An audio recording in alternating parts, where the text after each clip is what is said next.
राधे राधे। तो कहते हैं कि बंद किस्मत की ताली नहीं होती, सुखी जीवन की कोई डाली नहीं होती, लेकिन जो झुक जाए माता पिता के चरणों में उसकी झोली कभी खाली नहीं होती। वैसे तो हमें हजारों लोग मिल जाएंगे, लेकिन हजारों बार हमारी गलतियां माफ करने वाले माँ बाप वो दोबारा नहीं मिलेंगे। इन दोनों ही सूरतों में ये पता लगता है कि हमारा दृष्टिकोण हमारा माता पिता की तरफ किस तरह है। कहीं हम पढ़े लिखे अनपढ़ तो नहीं।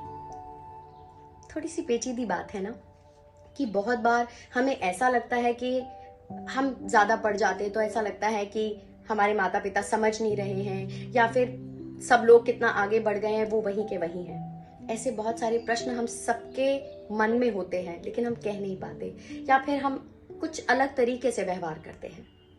मेरी आज की कहानी आपको एक सोच पर तो जरूर मजबूर करेगी। दृष्टिकोण बदले ना बदले, लेकिन एहसास जरूर होगा।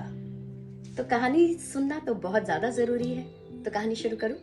तो होता यह है कि एक 15-16 साल का लड़का सड़क के किनारे भेल बेच रहा है। अब सबसे कह रहा है कि भेल ले लो, भेल ले लो, लेकिन कोई उसे नहीं सुन रहा। अब वहां से एक औरत गुजरती है। वो उसको बोलती है कि बेटे, ये उम्र तो तुम्हारी स्कूल जाने की है, पढ़ने लिखने की है, तुम यहाँ भेल क्यों बेच रहे हो? कोई परेशानी है क्या तुम्हें? तो वो थोड़ा सा मुस्कुराता है, कहता है मैं पढ़ लिख कर क्या करूंगा, पढ़ाई लिखाई से कोई फायदा नहीं, मुझे तो अपने माँ बाप की मदद करनी है। अब वो औरत हैरानी से देखती है। वो कहती है तुम्हें पता नहीं पढ़ने लिखने का क्या फायदा है? पढ़ लिख कर तुम बहुत अच्छी जगह पे नौकरी कर सकते हो, अच्छी कमाई कर सकते हो और फिर अपने माँ बाप की मदद कर सकते हो। तो वो लड़का मुस्कुराता है और कहता है क्या मैं आपके 2 मिनट ले सकता हूँ, मैं कुछ बताना चाहता हूँ। वो कहती है क्यों नहीं, बताओ। वो कहता है कि मेरे पिता नौकरी करते थे, अब बूढ़े हो गए हैं तो अब नौकरी पर नहीं जा सकते। मेरी माँ अनपढ़ है तो कहीं नौकरी नहीं कर सकती, इसलिए घर का काम करती है।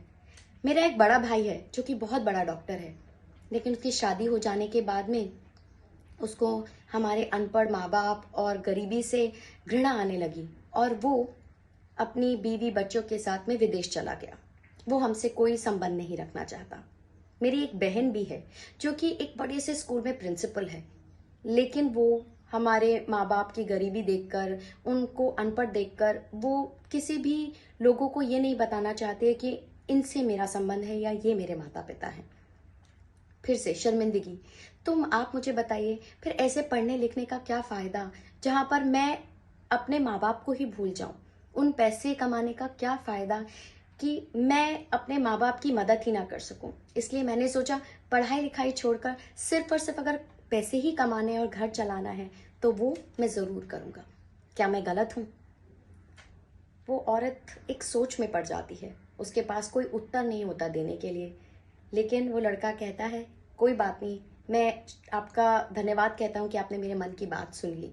आप भेल तो लेंगी ना? वो कहती है हाँ, मुझे भेल दे दो।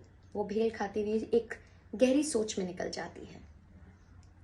कहानी बहुत ही छोटी है, लेकिन इसमें एक सोच है कि सचमुच कहीं ऐसा तो नहीं कि हम बहुत ज़्यादा पढ़ लिख जाते हैं तो बहुत बार ऐसा लगने लगता है कि हमारे माँ बाप हमें समझ नहीं रहे हैं, या फिर वो हमारे साथ में बैठने उठने लायक नहीं है, या फिर वो इस तरह से ड्रेस नहीं हो सकते, या उस तरह से बोल नहीं सकते, या फिर उनका कोई जिसे कहते हैं ना एक सोसाइटी में एक घूमना फिरना नहीं है। वो कैसे हमारी सोसाइटी लाइफ में या हमारी अपनी लाइफ में कैसे वो मिक्सअप होंगे। बहुत बार ऐसा भी लगता है कि हमें उनसे ज़्यादा संबंध नहीं रखने चाहिए, क्योंकि वो बहुत ज़्यादा घुसने की कोशिश करते हैं कि ये करो वो करो, ये सही है ये गलत है। वो अपनी ही सोच हम पर डालना चाहते हैं। ये सारी ही सूरतें हम सब लोगों के जीवन में होती है, लेकिन अंत में वो हैं तो हमारे माता पिता ही। वो वही लोग हैं जिन्होंने हमें उंगली पकड़कर चलना सिखाया है। अब हम उनको जीवन कैसे जीते हैं वो नहीं बता सकते। इस कहानी से मेरे मन में एक बहुत ही गहरा प्रभाव पड़ा। मैं भी बहुत बार अपनी माँ को ये कहती थी आप नहीं समझती हो, ये किस तरह की लाइफ है, या इस तरह की ज़िंदगी बहुत ही ज़्यादा कठिन होती है, ये है वो है, बहुत सारी बातें। वो सचमुच नहीं समझ सकती क्योंकि वो मेरा जीवन नहीं जीती है, लेकिन है तो वो मेरी माँ ही ना। वो ना ही समझे तो अच्छा है, क्योंकि वो जिस तरह से मुझे अलग तरीके समझती है और अलग तरीके से समझाती है, उसका वो मोल ही अलग है। खैर, ये तो मेरी बात थी, आपको क्या लगा?